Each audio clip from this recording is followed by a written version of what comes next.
Pessoal, recentemente, a Musical FM do pastor César Cavalcante promoveu um debate de escatologia sobre o seguinte tema: a grande tribulação é a ira de Deus? E para esse debate foram chamados dois pastores, um pastor futurista e outro preterista parcial. O pastor futurista e dispensacionalista foi o Elias Soares, que defendeu a tese de que a grande tribulação é a ira de Deus. E do outro lado do debate, o bispo Hildo Melo, da Igreja Metodista Livre, defendeu a tese de que a grande tribulação não é a ira de Deus. O bispo Hildo, para quem não o conhece, é defensor do preterismo parcial. O debate durou aproximadamente 1 hora. E apesar de eu defender o preterismo parcial também, como vocês sabem, eu tenho que reconhecer, irmãos, que o pastor Elias Soares acabou se saindo melhor nesse debate. E a razão disso, irmãos, é que o bispo Hildo Melo apresentou no debate um tipo de preterismo parcial que, particularmente falando, eu nunca tinha ouvido falar. É claro que eu não li absolutamente tudo que existe na literatura teológica sobre o preterismo parcial. Mas eu já li dezenas e dezenas de livros e eu confesso para você que nenhum desses autores que eu já li fala sobre a grande tribulação do jeito que o bispo Hildo Melo fala. Então eu vou colocar aqui para você alguns trechos do debate para você entender a visão do bispo Hildo e depois disso eu vou fazer alguns comentários a respeito disso. Ok, bispo Hildo Melo. Muito bem, Mateus capítulo 24, Marcos capítulo 13, Lucas capítulo 21 são textos paralelos, é o sermão das últimas coisas, o sermão escatológico de Jesus, onde Jesus trata da grande tribulação, só que para entender, veja bem o capítulo 23 de Mateus, explicando que desde o 23, somando com 24 ali de Mateus, você vai ver nitidamente que o contexto é judaico. É a palavra de Jesus a respeito dos fariseus, dos religiosos, hipócritas. Jesus fala sobre o juízo que cairia sobre aquela geração.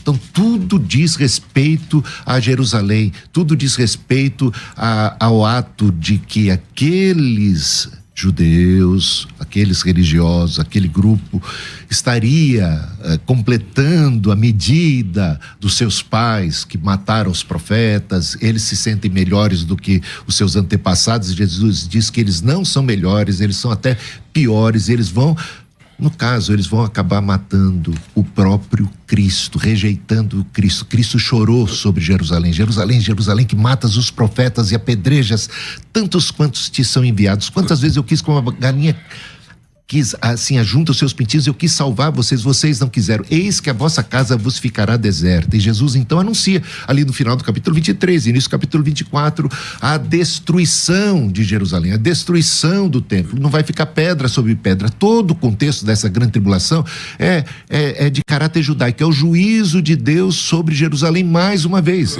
Ou seja, como aconteceu na época de Nabucodonosor, por conta de juízo, a ira de Deus se manifestou contra Jerusalém, caiu a cidade, o templo foi destruído. Agora, mais uma vez, por conta da morte do ungido, pega 70 semanas de Daniel, a morte do ungido desencadeia o quê? Desencadeia a destruição da cidade. Portanto, a grande tribulação, aí eu discordaria do meu amigo, a grande tribulação de que fala capítulo 24, capítulo 21 de Lucas e o capítulo 13, é uma grande tribulação de caráter judaico. Por isso é que se diz, olha, ore para que a vossa fuga não se dê no sábado, é tudo num caráter judaico. Então, isso é uma grande tribulação como ira de Deus, sim, aí está conjugado, a ira de Deus sobre todos aqueles impenitentes, judeus que rejeitaram Cristo. Agora, quando a gente vai já para o Apocalipse, aliás, a gente já vê o Evangelho de João, não cita o sermão das últimas coisas, porque isso já era história, já não mais profecia.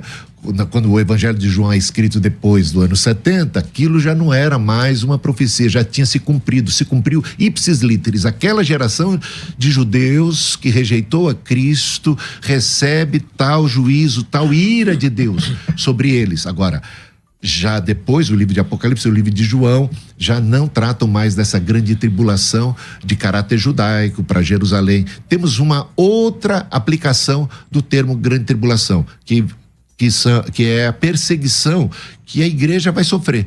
há uma ira, sim, no capítulo 3 de Apocalipse, versículo 10, a gente tem ali sobre a provação que vai vir, ali no caso, sobre toda a terra. São juízos que a gente vê quando o Senhor vai abrindo os selos, o livro, e desatando os selos, são juízos que caem sobre toda a terra. A igreja está presente, mas o Senhor preserva aqueles que são seus, preserva a sua fé, preserva como Jesus orou. Não peço que os tires do mundo. Terel que é a mesma expressão que vai aparecer ali. Você conhece também o grego melhor do que eu, né, Elias? Aparece no capítulo 3 de Apocalipse, versículo 10. Sem necessariamente, não peço que os tires, não precisa um arrebatamento para o Senhor preservar aqueles que são seus, e no caso preservar não é a questão física, a questão de preservar é a questão espiritual, é a sua perseverança, porque veja só nas cartas anteriores, as pessoas não estão sendo, não há nenhuma promessa de que eles vão ser protegidos fisicamente, pelo contrário, eles estão sendo atribulados e eles vão sofrer, inclusive até a ponto da morte, Ok. à custa da própria vida física. Ok. Você conseguiu pegar a ideia dele aqui? Segundo o bispo Hildo, a Bíblia fala de duas grandes tribulações. A primeira é mencionada por Jesus em Mateus 24 e nos paralelos de Marcos 13 e Lucas 21. Essa grande tribulação, sim, é o juízo de Deus que foi derramado sobre Jerusalém no século I. No entanto, segundo ele, existe também uma segunda grande tribulação, que aparece lá em Apocalipse capítulo 7, quando a Bíblia fala de uma multidão de mártires. E um dos anciãos me falou dizendo: estes que estão vestidos de vestes brancas, quem são e de onde vieram? E eu disse-lhe: Senhor, tu sabes. E ele disse-me: estes são os que vieram da grande tribulação, e lavaram as suas vestes e as branquearam no sangue do Cordeiro. Essa segunda tribulação, que ele chama de aplicação do termo grande tribulação, não é o juízo de Deus como na primeira, mas a perseguição que o povo de Deus vai sofrer no futuro. Então, irmãos, nesse sentido, a grande tribulação de Apocalipse 7, de acordo com o bispo Hildo Melo, é algo futuro ainda, é uma profecia que ainda vai se cumprir. Mas essa visão que ele apresenta é incompatível com a visão comum do preterismo parcial. A grande tribulação de Mateus 24 e Apocalipse 7 são a mesma, e se refere ao cerco romano que levou à destruição de Jerusalém. Volto aqui com você, Elias. Muito bem. Bom, em primeiro lugar, pela primeira vez para mim é algo inusitado, sui generis, atípico, porque eu não conheço nenhum teólogo no mundo, nenhuma, se o pastor puder, cite para mim uma obra onde algum teólogo com a visão escatológica, seja ela preterista parcial, preterista radical, seja qualquer outro, que diga que existe duas grandes tribulações escatológicas no texto bíblico. Duas, não apenas uma. Eu conheço só os teólogos que apresentam apenas uma. Então, esta é uma criatividade do senhor, é uma compreensão sua, tipicamente sua. Até no meu tempo agora, o senhor tem alguma obra que o senhor pode citar? Não é questão da obra. Não, eu tenho Apocalipse capítulo 7, por exemplo, é uma obra que eu cito.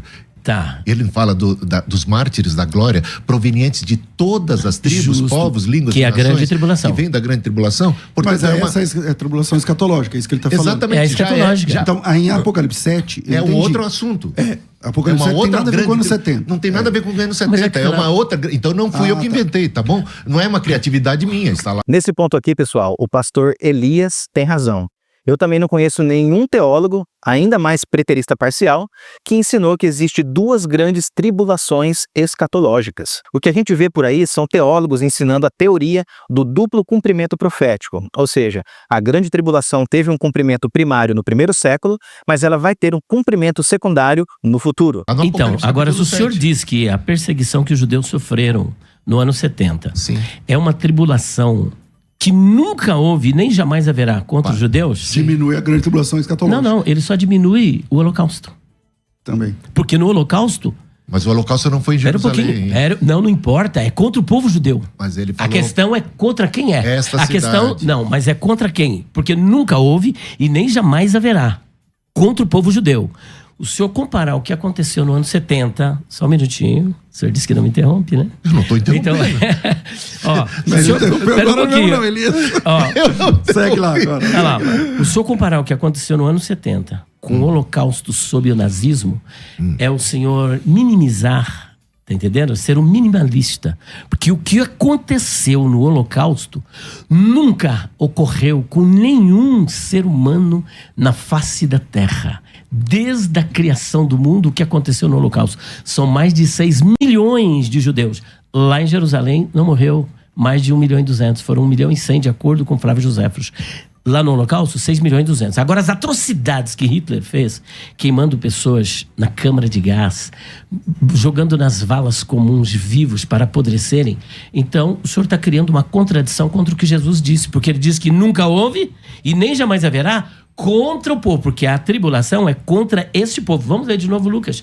O senhor quis que eu lesse, né? Sim, mas eu concordo com isso. Ah, então concorda? Então, o senhor acabou de criar uma contradição. Ó, sobre este povo, quem é este povo? Quem é o povo? Povo Judeu. de Israel. Povo judeu. E o senhor acha que o que aconteceu no ano 70 é igual, ou melhor, é maior. mais do que, é maior do que aconteceu no Holocausto sobre Hitler? Ok, pastor Bispo Hildo. Então, a questão aí não é essa, porque, na minha opinião, o que Jesus está interpretando é as 70 semanas de Daniel. O abominável da desolação de que falou Daniel, vindo e ocupando o lugar santo. É deste contexto que vem sobre a cidade. Veja só, as 70 semanas de Daniel estão determinadas sobre esse povo, sobre esta cidade, a cidade de Jerusalém. Então, quando Lucas não está dizendo isso. Jesus está falando em Mateus capítulo 24 sobre o abominável da Voltou pra desolação. Mateus, ele estava em Lucas. Você falou que não ia me interromper, voltou. mas está me interrompendo. Voltou pra Então, Mateus. você está preocupado com aquilo que eu vou dizer agora. O abominável da desolação de que falou o profeta Daniel. E o que é que falou para o profeta Daniel em capítulo 9 de Daniel? As 70 semanas. Sobre a morte do ungido e o príncipe de um povo que há de vir cercará a cidade. Portanto, é tudo em relação a Jerusalém, a cidade de Jerusalém. E eu estou dizendo que a grande tribulação que se abateu sobre Jerusalém, a cidade que vai culminar com a destruição da cidade, dos muros e do templo, é sem precedentes em toda a história e nunca mais haverá. É disso, eu não estou comparando, eu não estou dizendo que não vai haver nenhuma outra grande, Jesus não está dizendo que não vai haver nenhuma outra grande tribulação de espectro diferente, mundial ou em qualquer outro lugar. Não é disso, é Jerusalém, aquela grande tribulação de caráter judaico que vai esmagar aquela cidade, vai destruir, e os gentios vão pisar, o povo vai ser disperso, e os gentios vão pisar Jerusalém, até que se cumpra o tempo deles, é que quando Cristo vai voltar, quando se cumprir todas as coisas, a plenitude dos gentios, sabe, Jesus está falando disso. O ponto aqui é o seguinte, pessoal, quando Jesus disse que haveria uma grande tribulação como nunca houve desde o princípio do mundo até agora e nunca jamais haverá, ele estava usando uma linguagem que o Gentry chama de linguagem de evento único, ou seja, é uma hipérbole, uma linguagem de exagero bastante comum na literatura profética. Por exemplo, essa linguagem aparece lá em Êxodo, quando Deus envia a 10ª praga sobre o Egito, olha só. E haverá grande clamor em toda a terra do Egito, como nunca houve semelhante e nunca haverá. Daí eu te pergunto, a 10ª praga sobre o Egito foi a maior de todas ou a grande tribulação no ano 70 foi a maior de todas? A Bíblia está sendo contraditória, então? Então perceba que a Bíblia usa desse artifício literário para falar de grandes tragédias. E por isso as palavras de Cristo no sermão profético devem ser entendidas dentro dessa linguagem e não de forma literal. Esse evento que o senhor está falando que é no ano 70... É para Jerusalém, para a cidade. Mas não é essa a minha pergunta. Não, a pergunta não é essa. A pergunta é assim, esse evento é o maior perseguição da história da humanidade, conforme Jesus Cristo descreve? Para mim, Jesus não está descrevendo a maior perseguição da história da humanidade, a maior perseguição de Jerusalém, da cidade de Jerusalém. Então, bom, É disso que vai culminar. Tá contigo aí. Olha, bispo, acho Mas que... é que eu não consegui explicar. Não, mas é que eu acho que tem uma outra coisa que ele falou e eu queria terminar. Sobre você falar que eu estou criando uma segunda grande tribulação. Não, eu não estou criando. A Bíblia começa a usar no livro de Apocalipse o termo grande tribulação, já que não tem nada mais a ver com Jerusalém, não tem mais nada a ver com o povo judeu. É uma grande tribulação escatológica. É distinta. É lá, tá lá. Bom, são pessoas provenientes eu vou de todos... passar por eles. Inegável. Então aqui o bispo Hildo novamente estabelece uma distinção entre as duas grandes tribulações. Para ele, a grande tribulação de Apocalipse 7 é escatológica e, portanto, é futura. No entanto, irmãos, nós entendemos que essa grande tribulação é a mesma profetizada por Jesus e que se cumpriu no primeiro século, como eu disse.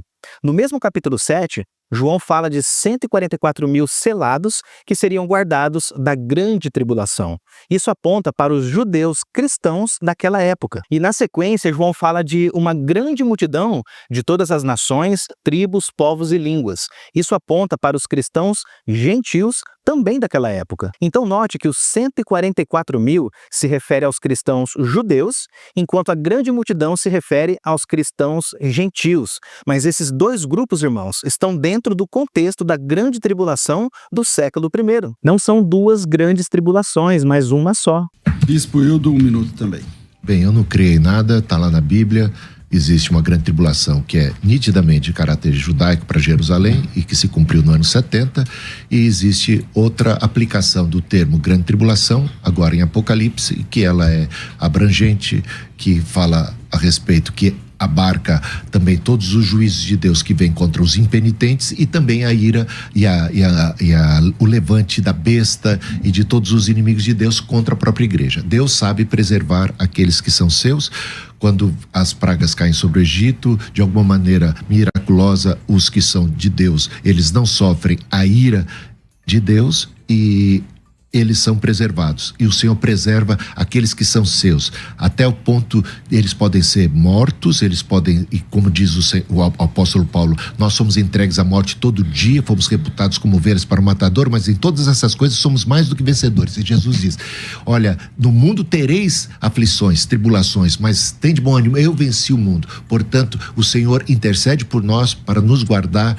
Ele venceu o mundo de uma maneira que não é evitando a tribulação, ele venceu sendo atribulado, ele venceu na morte e na cruz, e assim nós seguimos o exemplo de Cristo, nós perseveramos na fé mesmo diante da perspectiva da própria morte.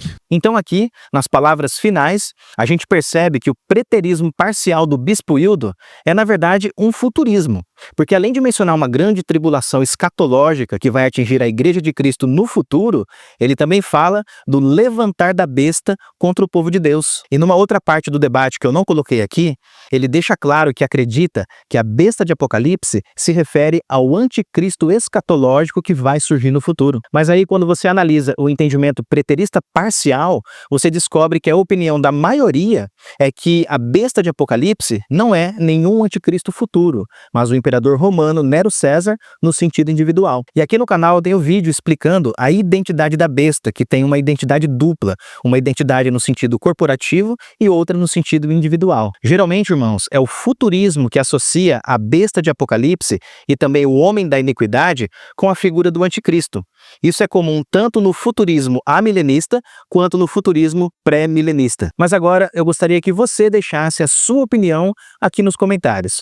O que você achou do preterismo parcial do bispo Hildo Melo? Você achou interessante? Você achou estranho? E só lembrando, pessoal, que eu vou deixar para vocês na descrição aqui desse vídeo o link do livro O Apocalipse para Leigos, para você que deseja entender o livro de Apocalipse a partir de uma perspectiva preterista parcial. Então eu vou ficando por aqui, que Deus abençoe a sua vida e até a próxima.